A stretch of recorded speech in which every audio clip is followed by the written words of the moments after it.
You may recognize his voice as Remy from Disney's Ratatouille, the character who taught us anyone can cook, but his career spans far wider, from TV to movies and stand-up comedy specials. Here to tell us more and joining me now, actor and comedian Patton Oswalt is here to talk about his upcoming show. So great to have you here. Thanks for joining us.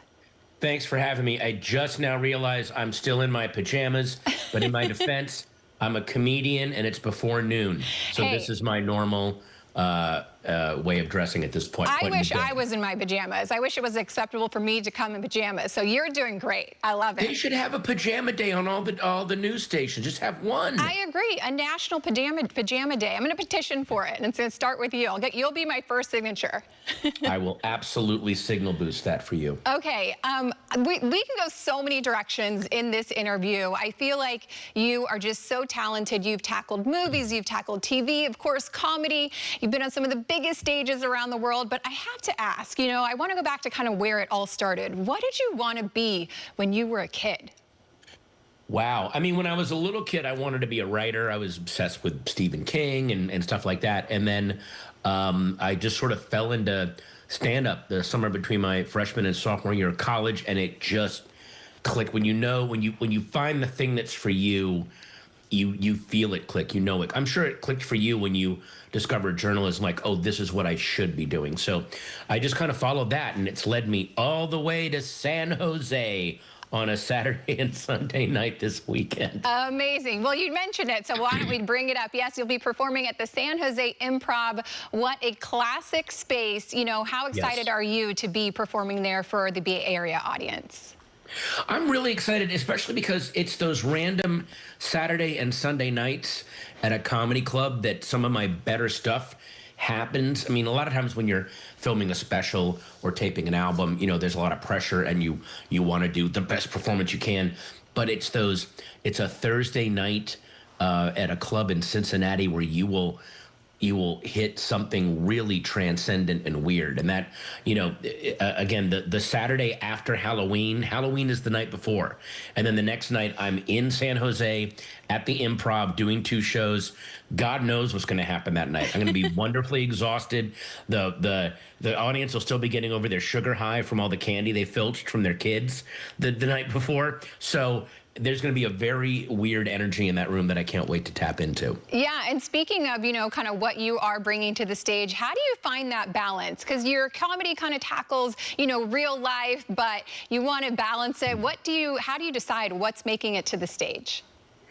A really good way for me to measure it is, yes, I'm talking about real life, but am I talking about it in a way that reveals something embarrassing or hilarious about me, rather than I'm pointing out how absurd life is? I think it's much more captivating when the comedian is going, this is how clumsily I navigate the world. That is what really, really clicks with people, because they go, oh my God, I make the same mistakes.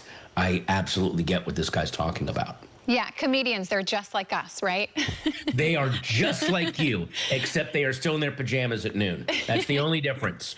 I want to talk about your new audio special, Black Coffee and Ice Water. It was recorded in New York. What kinds of stories or themes are you excited to bring around this time? I'm very, very excited for people to hear this album. And it's an album. It's not... we didn't film it. We recorded a special for Audible. You can pre-order it now. Go to audible.com or use your app.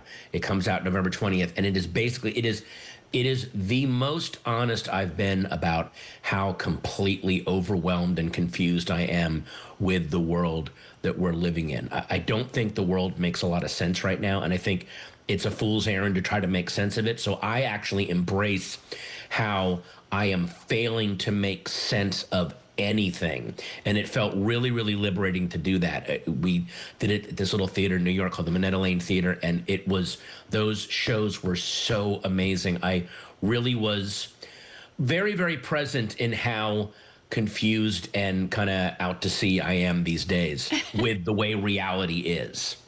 Well, speaking of that, you've been on so many different platforms. This audio is kind of something new as well that not a lot of other people who have, touched different genres have dipped into as well. But how do you keep so inspired and evolving across all of these different genres and platforms?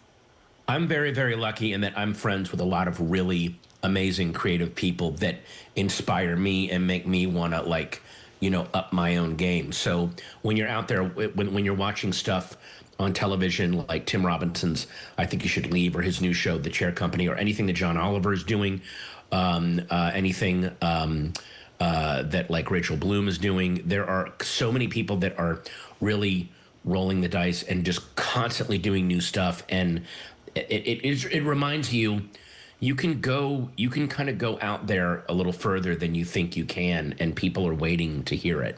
So that's a constant inspiration for me. You mentioned kind of some big names there, and of all the different projects that you've worked on, you've worked with some incredible names. I mean, Ghostbusters, Parks and Rec, Seinfeld. Is there a behind-the-scenes story or cameo moment that still cracks you up when you think about it? Oh boy, I do remember when we were shooting Ghostbusters Frozen Empire. We were shooting it over in London, so in between shots we would all run and gather in this, there was this like holding area for the actors, and I and Paul Rudd and Carrie Coon and Finn Wolfhard would run to this area just so we could sit around and listen to Dan Aykroyd tell his stories.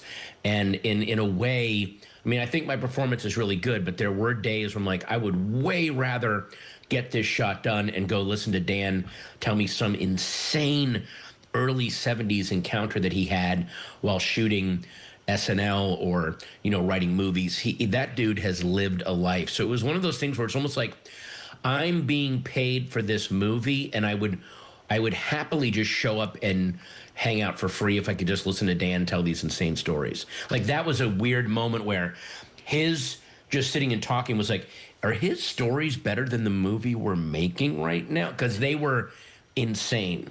That dude has lived a life. Someone needs to sit down and have him dictate an autobiography, because wow. Well, thank you so much, Patton, for joining us. It was great to chat with you, and good luck this weekend down in San Jose at the Improv.